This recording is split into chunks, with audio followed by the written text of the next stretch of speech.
Bismillahirrahmanirrahim. Assalamualaikum warahmatullahi wabarakatuh. Allahumma salli wa sallim wa barik alaihi wa ala alihi sallallahu salam alaihi.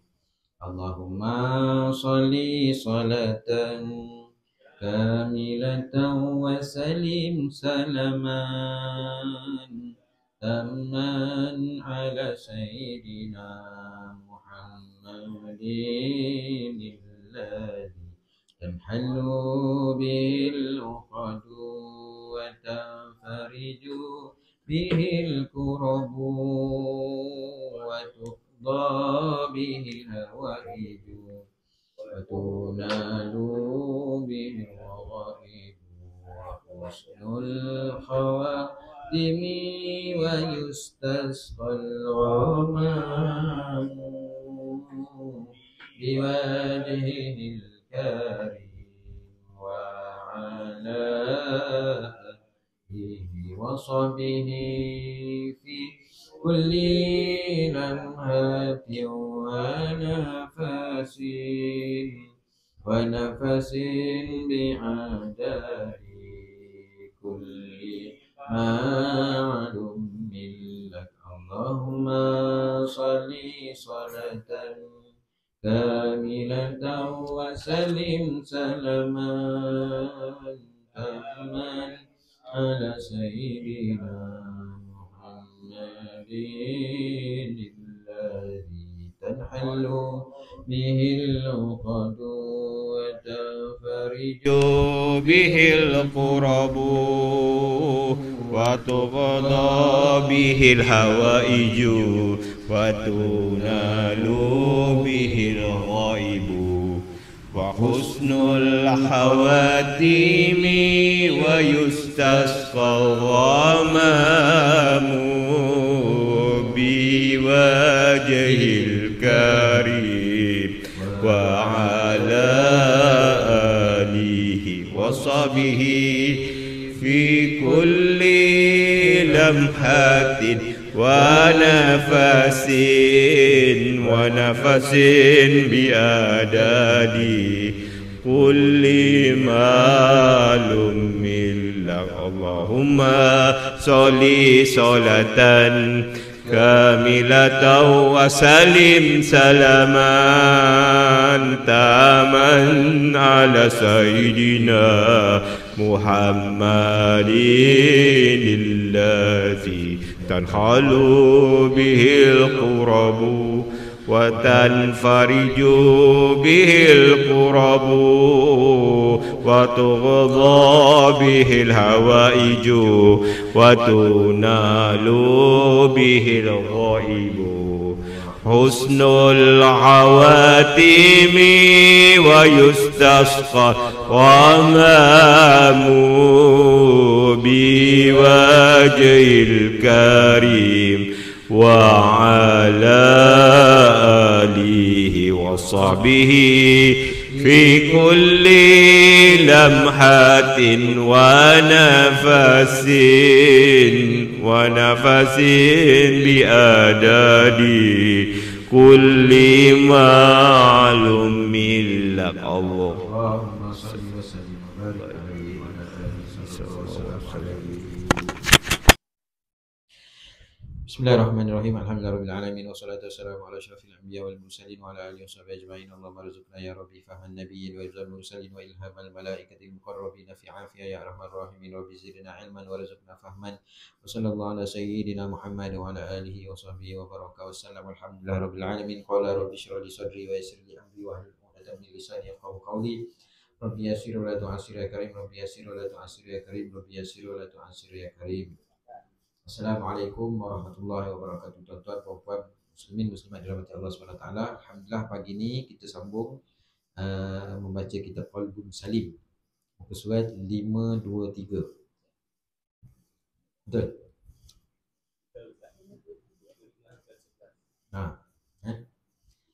Bismillahirrahmanirrahim. Qala musannif rahimahullahu ta'ala wa nafa'ana bi'ulumihi fid dharaini amin. Nombor 2, dalam ayat yang lain Allah SWT berfirman tentang apa ni? Tentang Rasulullah sallallahu alaihi wasallam adalah insan yang paling berjasa kepada kita, kerana baginda Nabi sallallahu alaihi wasallam telah kenalkan kita dengan Maha Pencipta. Oleh kerana itu wajib kita 526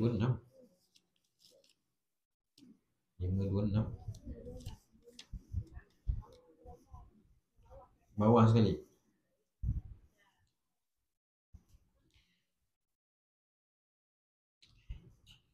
Perhatikan secara mendalam firman Allah.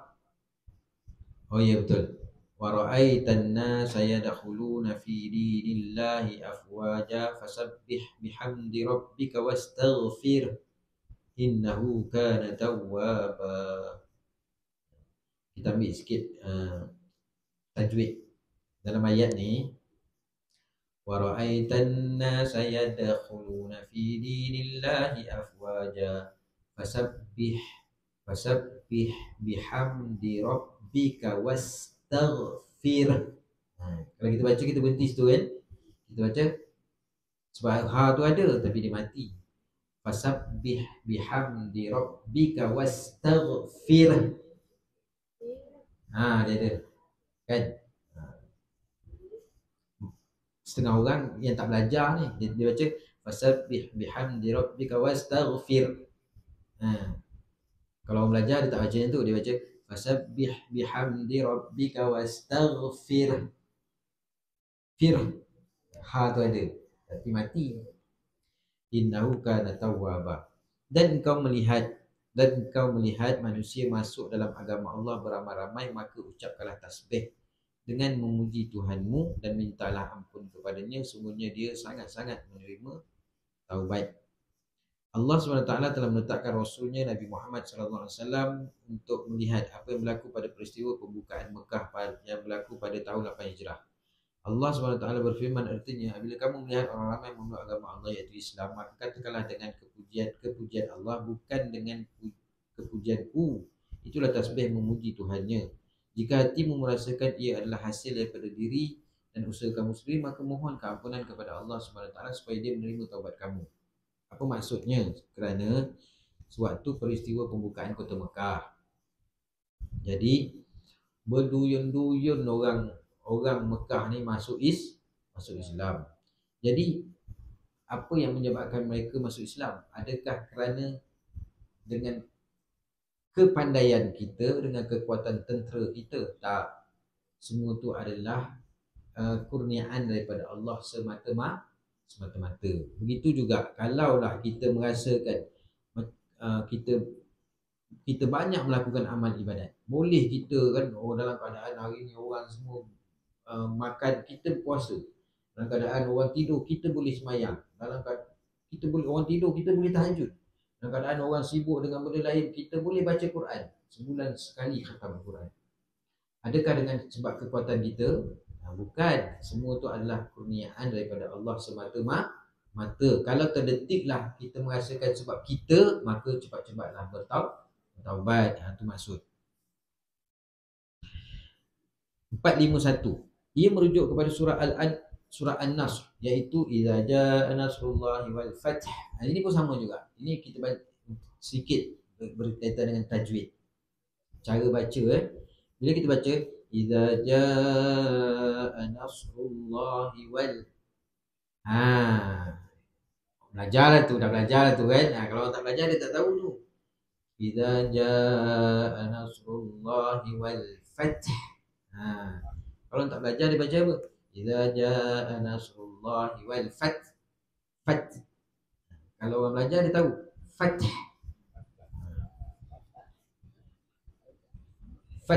Dia ha tu matilah, mati ya. Tapi sifat dia tu ada, dia ada. Idza jaa nasrullahi wal fath wa ra'aitan nasa yadkhuluna fi dinillahi afwaja fasabbih bihamdi rabbika wastaghfir innahu kana tawwaba. Apabila datang pertolongan Allah akan kemenangan semasa engkau wahai Muhammad berjaya menguasai negeri Mekah dan engkau melihat manusia masuk dalam agama Allah beramai-ramai, maka ucapkanlah tasbih dengan memuji Tuhanmu. dan minta ampun kepadanya. Sebenarnya dia sangat-sangat menerima taubat. Bila melihat tidak ada berlaku pertumpahan darah sewaktu peristiwa pembukaan kota Mekah, maka ucaplah syukur kepada Allah, ucaplah tasbih, memuji Allah, kerana semua itu adalah kurniaan daripada Allah semata-mata. Gambaran cinta sahabat kepada Nabi sallallahu alaihi wasallam. Kita tengok gambaran macam mana sahabat cinta kepada baginda Nabi sallallahu alaihi wasallam. Para sahabat Nabi sallallahu alaihi wasallam adalah orang yang paling mencintai Nabi sallallahu alaihi wasallam. Kerana cinta dan kasih sayang merupakan buah daripada perkenalan, maka sahabat merupakan orang yang paling kenal dan paling tahu tentang kedudukan Rasulullah sallallahu alaihi wasallam. Maka tidak heranlah jika cinta mereka kepada baginda jauh lebih besar dan lebih dalam dibandingkan kecintaan orang lain yang datang selepas mereka. Berikut adalah sedikit contoh kecintaan para khulafa' ar-rasyidin. Siapa khulafa' ar-rasyidin ni? 4. Yang kata khulafa' ar-rasyidin ni Sayyidina Abu Bakar, Sayyidina Umar, Sayyidina Utsman, Sayyidina Ali. Khulafa' ar-rasyidin. Mereka bukan saja sahabat, ada kaitan sepupu. Macam Sayyidina Ali, sepupu Nabi. Lepas tu menantu lagi. Macam Sayyidina Abu Bakar, sahabat lagi, bapa mertua lagi. Tu mereka ni bukan sekadar sahabat, tapi ada hubungan dengan baginda Nabi sallallahu alaihi wasallam. Begitu juga Sayyidina Umar. Jadi sahabat ni, bila kata sahabat ni ialah mereka yang hidup sezaman, hidup di zaman Nabi sallallahu alaihi wasallam. Mereka hidup zaman Nabi, kemudian mereka bertemu dengan Nabi, kemudian mereka ni beriman dengan Nabi sallallahu alaihi wasallam. Maka mereka ni disebut sebagai sahabat. Walaupun dia masih kecil. Walaupun masa dia bersama dengan Nabi tu dia kecil lagi, maka kita panggil dia sahabat. Kalau mereka tidak beriman, contohnya Abu Lahab, kan? Contohnya Abu Jahal, kan? Dia hidup sezaman Nabi, bertemu dengan Nabi, tapi mereka tak beriman, maka kita tidak namakan mereka ni sahabat.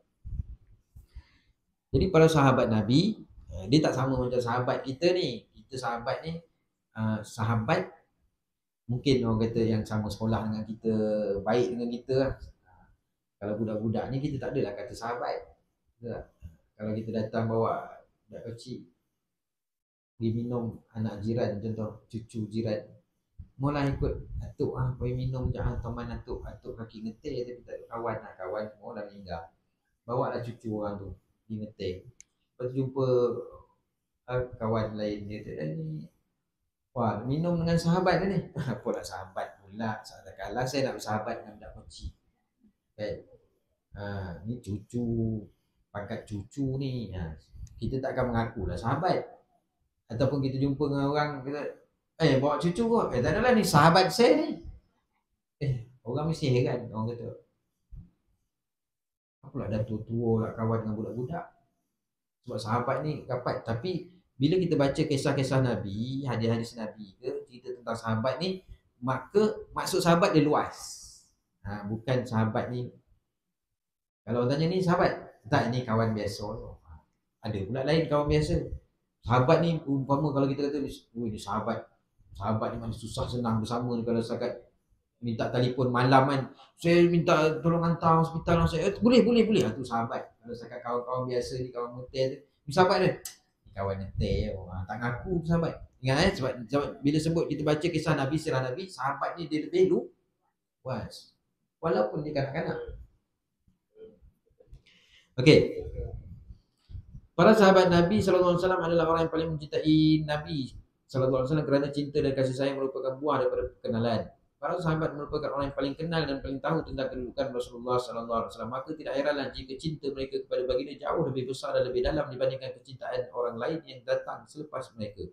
Berikut adalah sedikit contoh kecintaan para khulafa' ar-rasyidin terhadap kekasih mereka Nabi Muhammad sallallahu alaihi wasallam. Sayyidina Abu Bakar berkata, ni contoh macam mana sahabat sangat mencintai Nabi sallallahu alaihi wasallam. Tapi Nabi kata apa? Tuba, beruntunglah, beruntung. Heran ni, siapa dia? Umat aku, dia tak pernah tengok aku pun. Tapi mereka sangat kasih kepada aku. Kita ni tak pernah tengok Nabi. Tapi Masya Allah, kan? Umat baginda Nabi SAW.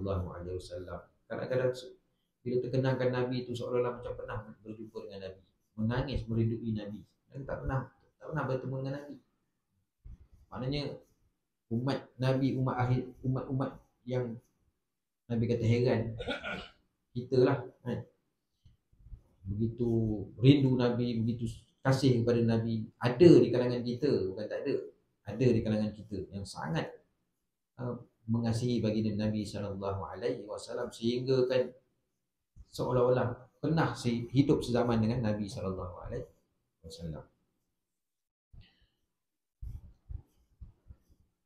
Jadi Sayyidina Abu Bakar berkata, "Wallazi ba'asaka bil haqqil Islam li Islam Abi Talib kana aqarra li'abani li'aini min al-islamihi ya'ni abahu Aba Fuhafah wa dzalika anna al-islam Abi Talib kana aqarra li'ainika."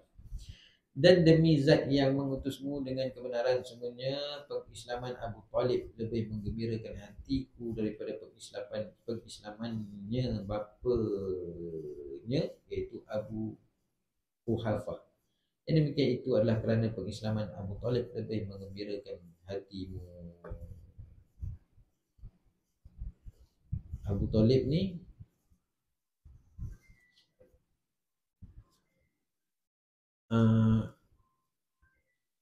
akhirnya Islam ke tak Islam, kan? Akhirnya tak Islam.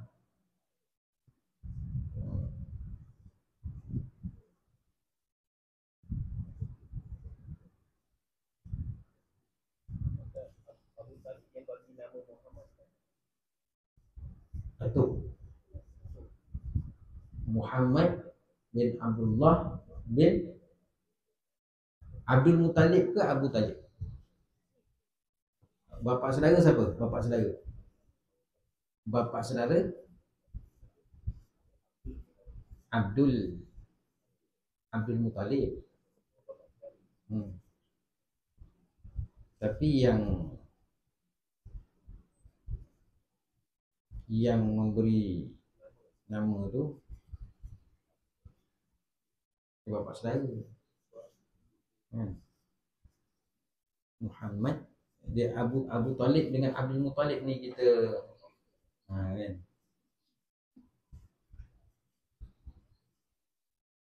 Abu Talib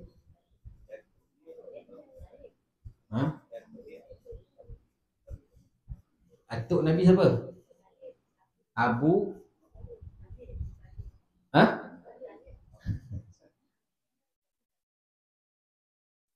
bapa saudara dia Abdul Muttalib, bapa saudara.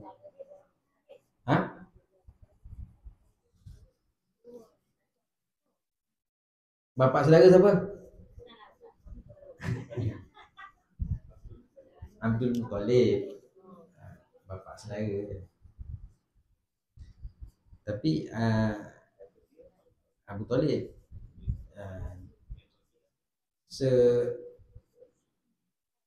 pak saudara yang gembira sewaktu kelahiran Nabi.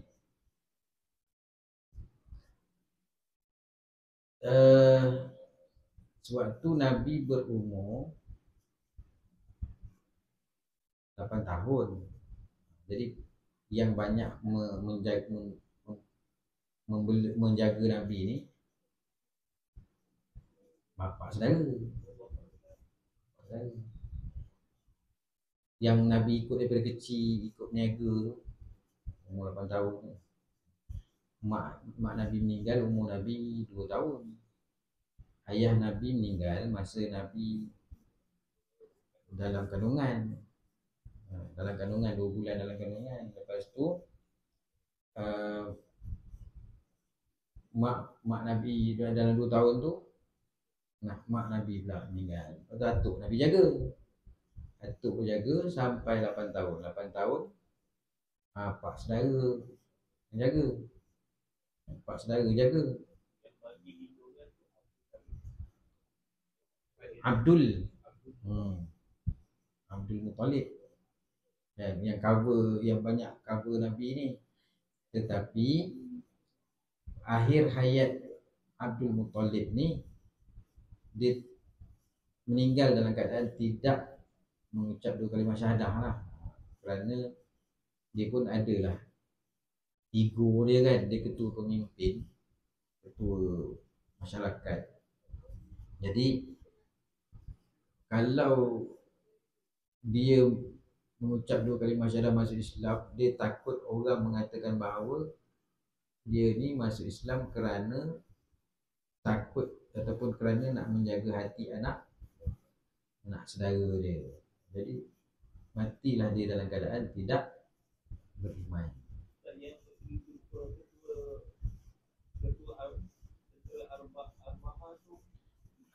Tentera Abraha tu, sebelum peristiwa kelahiran Nabi tu, saya tak.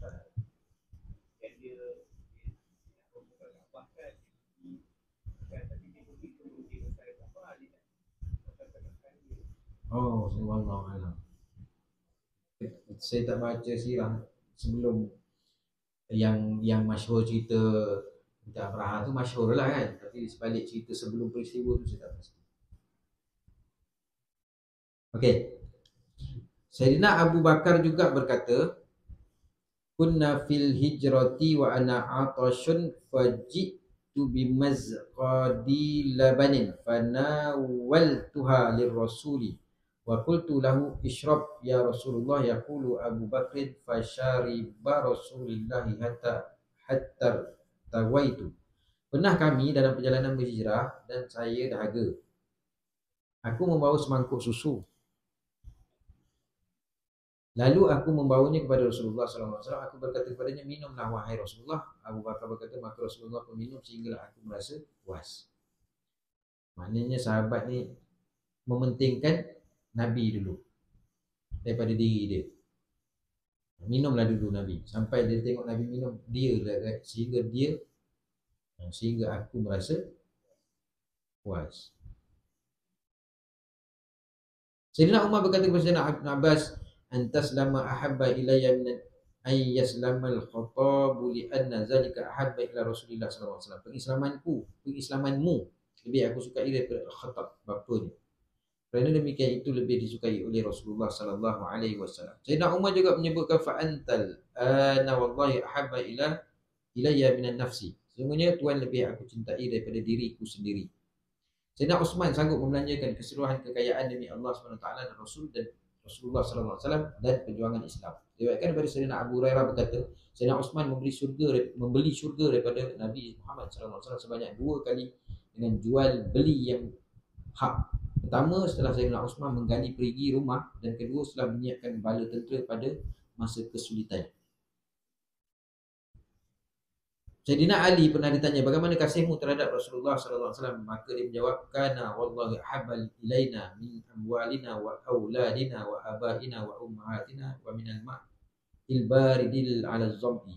Demi Allah, dia lebih aku kasih daripada harta bendaku, anak pinakku, bapa-bapaku dan ibu-ibuku, serta air yang sejuk bagi orang yang sedang kehausan.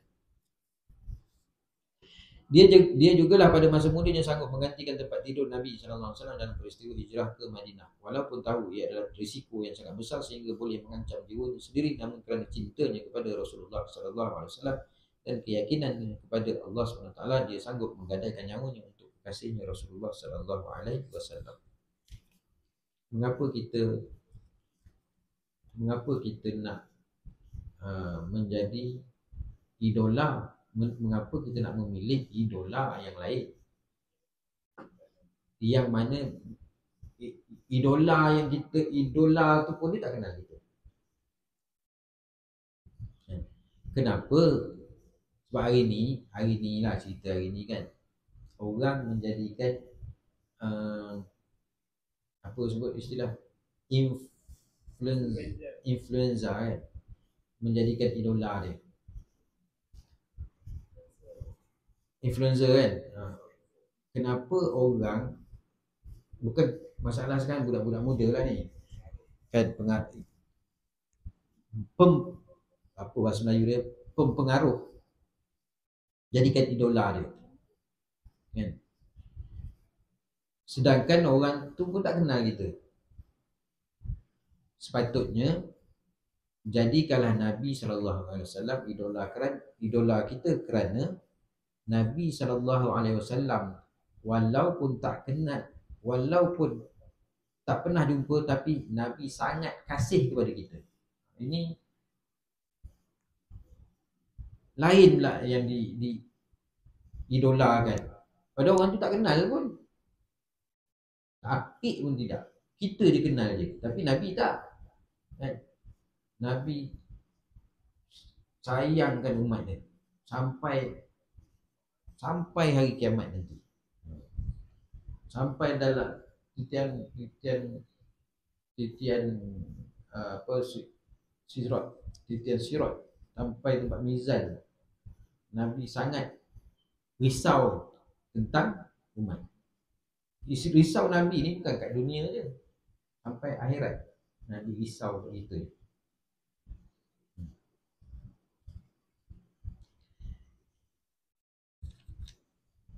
Disebut oleh Hujjatul Islam Al-Ghazali dalam kitabnya Al-Arba'in fi Usuluddin, oleh kerana antara tanda cinta kepada Allah ialah redha dengan qada'nya, maka hamba teruskan untuk membicarakan tentang redha kepada Allah SWT. Wallahu a'lam. Kita tengok tak habis lagi tajuk kisah. Kisah Imam Malik memuliakan Rasulullah SAW. Imam Syafi'i bercerita, di depan pintu rumah Imam Malik aku melihat seekor kuda Mesir yang sangat cantik ditambai. Aku belum pernah melihat kuda sebaik itu. Sungguh cantik kuda itu, kata Imam Syafi'i. Imam Malik dengar perkataan Imam Syafi'i lalu berkata, wahai Abu Abdillah. Kunyah Imam Malik. Kunyah ni gelaran.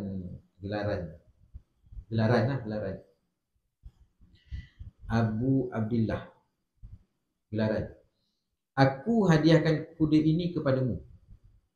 Imam Syafi'i berkata, Tuan Guru, simpanlah seekor haiwan sebagai kenderaanmu. Imam Malik berkata, aku malu kepada Allah SWT untuk memijak bumi yang di dalamnya terdapat Nabi Muhammad SAW dengan kaki haiwan tunggangan. Jadi tak sanggup dia. Tentu sekali ya. Tak sanggup dia nak menunggang kuda tu, yang mana dia malu. Kerana apa? Kerana bumi ni, dalam bumi ni ada terdapat jasad Nabi SAW. Dia ada satu kisah yang masyhur tentang kecintaan sahabat Nabi SAW. Banyaklah cerita dia, tapi saya selalu highlightkan cerita ni untuk sebagai pengajaran diri sendiri lah. Satu orang sahabat, dia tak boleh tidur malam. Dia bukan tak boleh tidur malam, satu hari tu dia tak boleh tidur malam. Dia sangat rapat dengan Nabi SAW. Allahumma salli ala sayyidina Muhammad. Nama dia saya lupa. Dia siang sentiasa dengan Nabi, tapi sampai malam dia terpaksa balik rumah dia.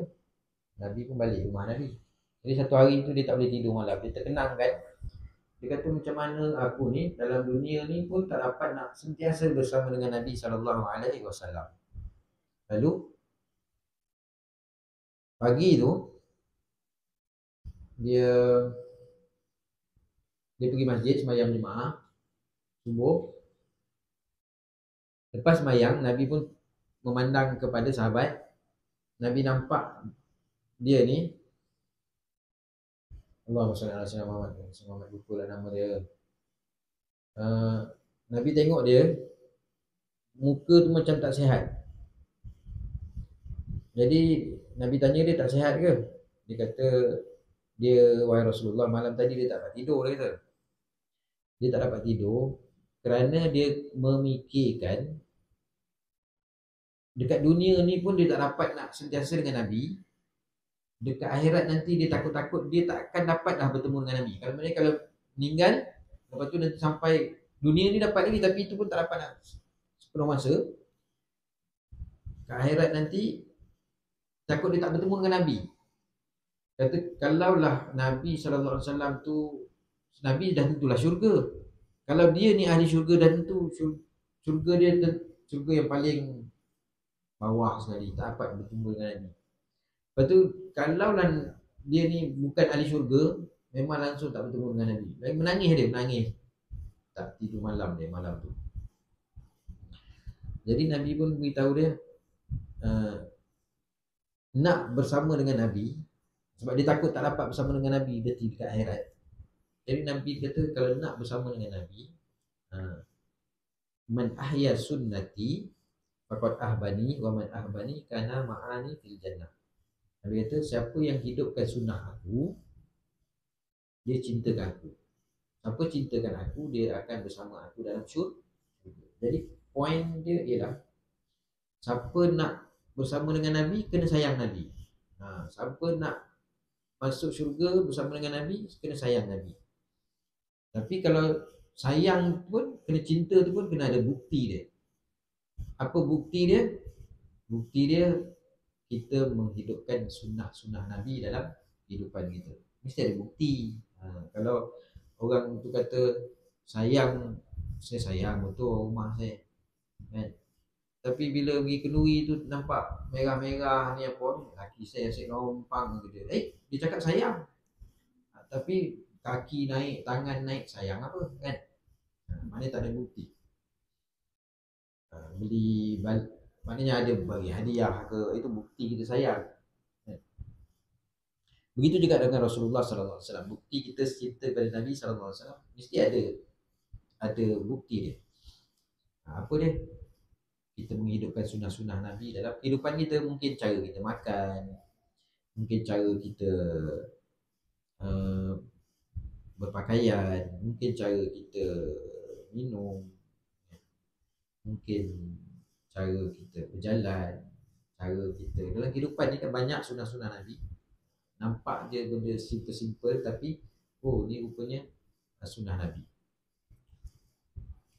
Jadi nak masuk syurga dengan Nabi, kena sayang Nabi.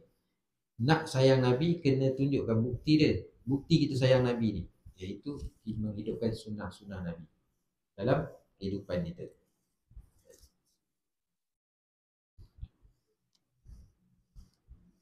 Redha.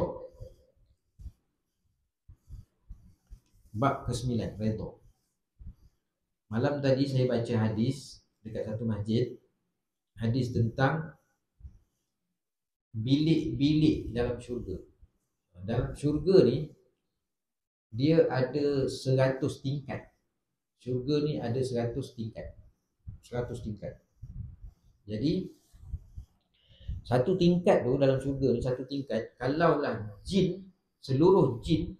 seluruh manusia masuk dalam satu tingkat dalam syurga tu, nescaya banyak lagi ruang-ruang kosong. Syurga ni luasnya satu tingkat ke satu tingkat tu, dia punya jarak antara langit dengan bumi. Besarnya syurga ni, luasnya syurga ni, satu tingkat tu seluruh manusia daripada zaman Nabi Adam campur jin-jin dan semua, banyak lagi ruang-ruang kau takkan sesak. Itu baru satu tingkat, 100 tingkat. Jadi Nabi cerita kepada sahabat,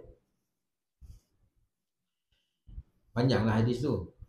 Jadi Nabi cerita kepada sahabat, syurga ni untuk siapa?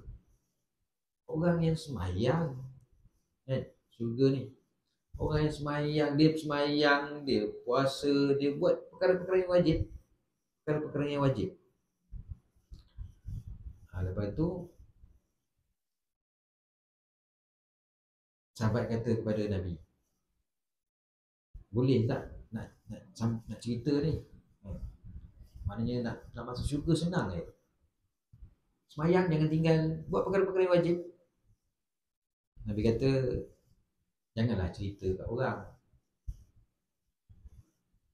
Nak cerita kat orang, kena cerita yang mana? Buat amal-amal yang wajib, jangan tinggal amal-amal yang sunat. Perkara-perkara yang lain, cakap, mulut kena manis, kena zikir-zikir, banyak amal-amal lain ni. Sebab apa Nabi kata? Sebab syurga ni banyak tingkat. Tingkat dia banyak. Jadi kalau setakat buat yang basic, nanti dapat yang bawah. Jadi kalau nak minta syurga ni, jangan minta syurga yang biasa-biasa. Nabi suruh minta syurga ni, kalau nak minta, kalau berdoa, minta syurga yang tertinggi sekali, Jannatul Firdaus. Jadi kalau kita nak buat amal, jangan buat yang biasa-biasa ni. Buat yang wajib, kalau betul boleh Allah terima, dapat syurga. Tapi oleh kerana Nabi kata syurga ni ada tingkat-tingkat dia, lain-lain tingkat lain, dia punya special je. Jadi orang bawah ni melihat tingkat atas ni seumpama melihat bintang-bintang ni lagi jauh. Rasa macam alamak. Ini ada tingkat bawah ni kan. Best ni tingkat atas sana kan. Dengan tingkat atas tu tingkat yang terbaik sekali. Nabi pun kat situ, para syuhada kat situ. Kita lah macam mana tingkat kita kat bawah. Jadi sebab tu Nabi kata kepada sahabat, sahabat nak cerita ni maknanya mudah je dapat syurga ni. Buat yang wajib, dapat syurga. Tapi pastikan yang wajib tu Allah terima, sah, betul. Tapi Nabi kata tak payahlah cerita nanti orang tak bersemangat nak buat ibadat-ibadat yang lain. Kerana ibadat-ibadat lain ni banyak lagi, sedekahnya dengan macam-macam kan. Jadi dengan melakukan ibadat-ibadat tambahan-tambahan yang sunat-sunat ni tadi, maka satu orang tu boleh dapat syurga mengikut dia punya amalan dia. Orang yang tahajud, dia tak sama lah dengan orang setakat basic je kan? Orang yang rajin bersedekah tak sama, orang yang rajin puasa sunat tak sama lah amalan dia. Jadi oleh kerana syurga ni ada 100 tingkat, maka kita nak minta kepada Allah tempatkan kita di syurga yang paling atas. Jadi dalam tu dibahaskan harus bagi seseorang tu menyuruh, macam menyuruh ilmu lah. Kalau dalam bab ni maksud dia apa? Kita sebagai ustaz, contoh mengajar, dia tak boleh lah cerita kat orang, tuan-tuan, tak payah buat sunat-sunat tau, buat yang wajib cukup kan, dapat syurga. Memang ada hadis macam tu, tapi soroklah benda tu, cerita yang amal-amal yang boleh menaikkan martabat syurga kita tu. Maksud Nabi kan. Takkanlah kita cerita yang tu habis tak semangat lah orang kan.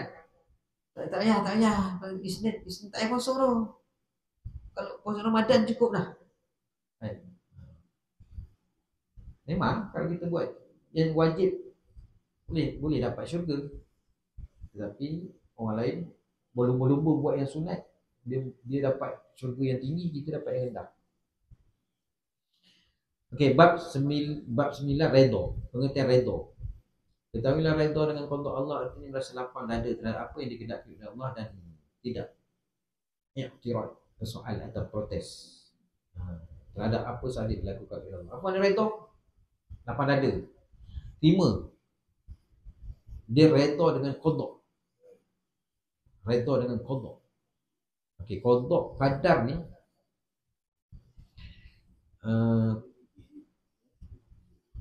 qada ni kalau kita bahasa Melayu, kita kata macam ni. Mana tu? Nak qada hajat je Apa makna qada? Pada bahasa kita qada hajat ni nak melepaskan hajat ataupun nak melaksanakan. Jadi qada ni maknanya pelaksanaan. Takdir yang dah tertulis qadar tu, ketetapan. Dan kita ni kita beriman dengan qada dan qadar. Beriman dengan ketetapan Allah yang sejak azali. Macam kita ni, Allah dah tetapkan matinya bila. Masa kita kecil-kecil pun kita tak fikir kahwin dengan siapa, tapi benda tu sudah tertulis sejak azali. Okay. Tapi ada yang qada ni, pelaksanaan dia tu belum terlaksana lagi, belum dilaksanakan, tapi dah tertulis sejak azali. Contoh kematian. Kita ni dah ada dah tarikh dia, tapi belum laksana lagi. Kan? Bila benda tu laksana, qada tu berjalan, pelaksanaan tu berjalan, maka kita redha, lapang dada. Sebab apa? Sebab kita dah tahu benda tu sebenarnya sudah tertulis sejak azali. Boleh tak kita protes? Nak protes apa je? Macam berlaku satu orang tu accident, ataupun kematian, ataupun berlaku hari sakit kat kita, hari stroke, kena stroke. Benda tu sebenarnya memang dah tertulis, tarikh sekian tu dah tertulis. Jadi tapi belum terlaksana lagi. Benda dah tulis. Bila berlaku, kalau orang beriman dengan qada dan qadar, dia faham lah. Maka takdir tu hari ni dia punya berlaku di hari ni. Macam kita berkumpul kat surau ni hari ni, sebenarnya dah tertulis sejak azali. Qada dia, pelaksanaan dia bila? Hari ni je. Hari ni. Jadi bila berlaku, lapang dada. Dia tak ada persoalkan kenapa patut nak protes, tak ada. Terhadap apa sahaja dilakukan oleh Allah kepadanya. Ini orang yang redha dengan qada, takdir. Imam Al-Muhasibi berkata, redha ialah hati tetap tenang dengan apa yang berlaku dan yang telah ditetapkan oleh Allah. Hati tenang. Imam Ibn Atha'illah As-Sakandari berkata, redha adalah pandangan hati terhadap pilihan Allah SWT yang kekal untuk hamba ni, iaitu menjauhkan diri daripada marah. Dia tak ada apa, tak marah. Saya berkata, redha ialah berhati lapang ketika menerima pahitnya ketetapan Allah. Benda kita tak suka, pahit, dia lapang menerima. Kerana apa? Kerana dia redha. Redha ni maknanya terima, menerima apa sahaja takdir Allah. Redha. Hari ni ramai orang tak redha. Ramai orang tak redha. Contoh ni sensitif lah. Kalau ni orang lelaki je kita boleh cerita. Contoh ni lah, yang kahwin dua, cerita kahwin dua. Benda tu sebenarnya dia memang dah tertulis sejak azali. Kalau benda tu tak tertulis, kau pumpang, ketuk meja dengan sembang dengan kawan kau, aku. Kalau tak tertulis, kau kahwin dua, tak akan kahwin punya. Kan? Tak kira lah kau pakat besar ke, duit banyak ke. Memang tak, benda tu tak tertulis sejak azali lagi, tak ada nama seorang tu je. Tapi orang yang tertulis ni, macam mana pun bini garang ke, bapak mentua bekas pendekar apa ke, tali pinggang hitam ke apa, kalau dah tertulis, jalan tu macam mana pun mesti akan mengikut apa yang sudah tertulis. Macam mana? Betul tak?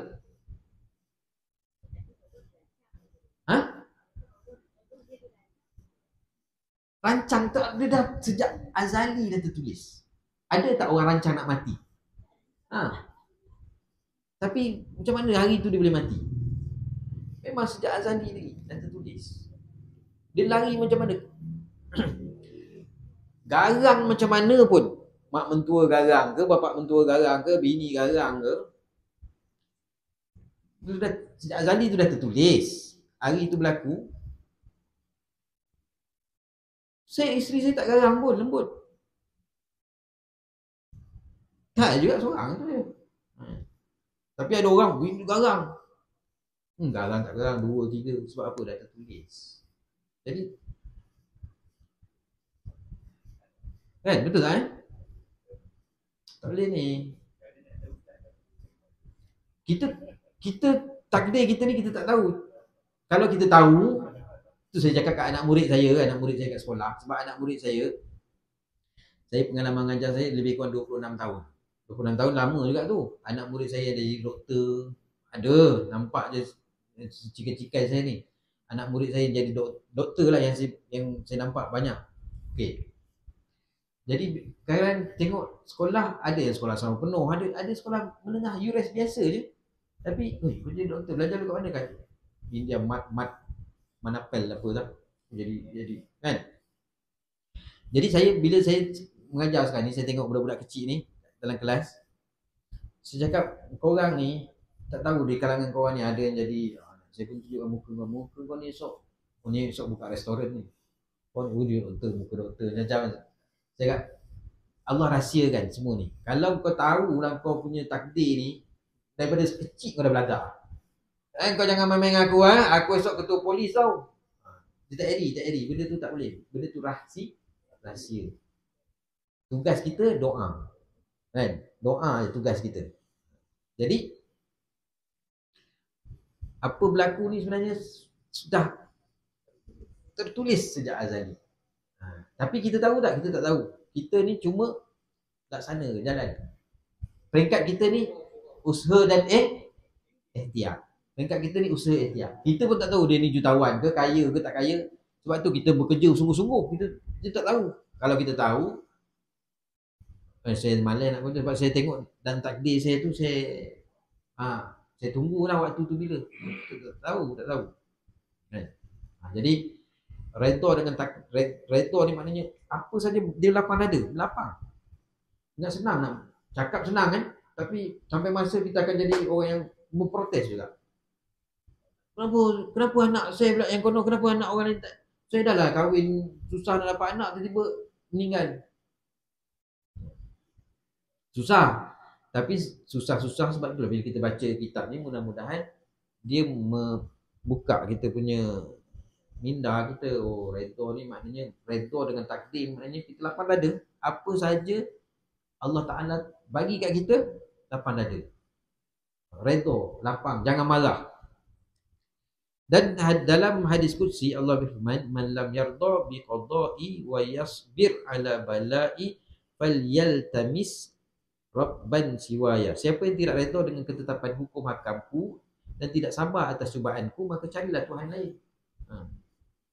Carilah Tuhan lain.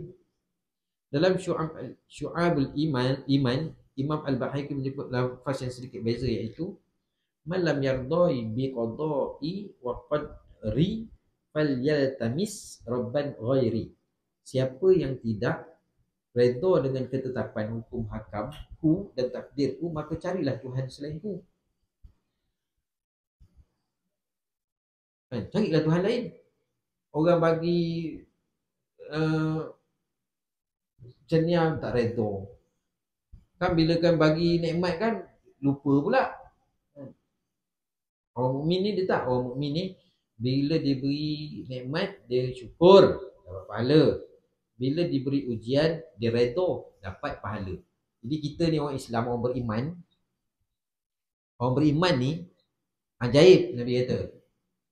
Bila bagi belah sini pun dapat pahala, sini pun dapat pahala. Maknanya apa? Bila Allah Ta'ala beri kita nikmat, kita bersyukur, dapat pahala. Bila kita diberi ujian, kita redha, dapat pahala juga. Tak ada ruang untuk sebenarnya kita berdosa. Dalam keadaan ujian ni, Allah Ta'ala beri ujian hari-hari ni, ujian dapat nikmat makan, alhamdulillah, syukur Allah ini rezeki kan, dapat pahala, syukur. Lepas tu berlaku apa-apa musibah kita redha, dapat pahala juga. Mana ada ruang untuk kita dapat dosa. Tapi oleh kerana kita tak faham, bila diberi ujian mengungut macam tak pernah dapat nikmat. Bila diberi nikmat pula lupa Allah. Saya tengok saya punya pasal, sebab saya pandai menego ni, saya jadi kaya ni, harap kau orang tengok saya. Dia kira dia lupa Allah. Faedah kemuliaan maqam redha. Kita berhenti sampai situ. Redha lah kan. Berhenti ni pun saya pun tak tahu. Semangat dia nak baca kalau boleh ni, tapi sampai situ dah tertulis sejak azali, sampai situ berhenti. Betul tak? Dia tak larinya. Kalau perancangan tu lain. A'udzubillahi minasyaitonirrajim. Bismillahirrahmanirrahim. Alhamdulillahirabbil wassalatu wassalamu ala asyrofil anbiya'i wal mursalin wa ala alihi washabihi ajma'in. Allahumma arinal haqqal haqqan warzuqna ittiba'ahu wa arinal batila batilan warzuqna ijtinabah. Allahumma ya muqallibal qulub tsabbit qulubana ala dinika wa ta'atika. Sallallahu ala sayyidina Muhammad wa ala alihi washabihi wa baraka wa sallam. Alhamdulillahirabbil alamin. Assalamualaikum warahmatullahi wabarakatuh.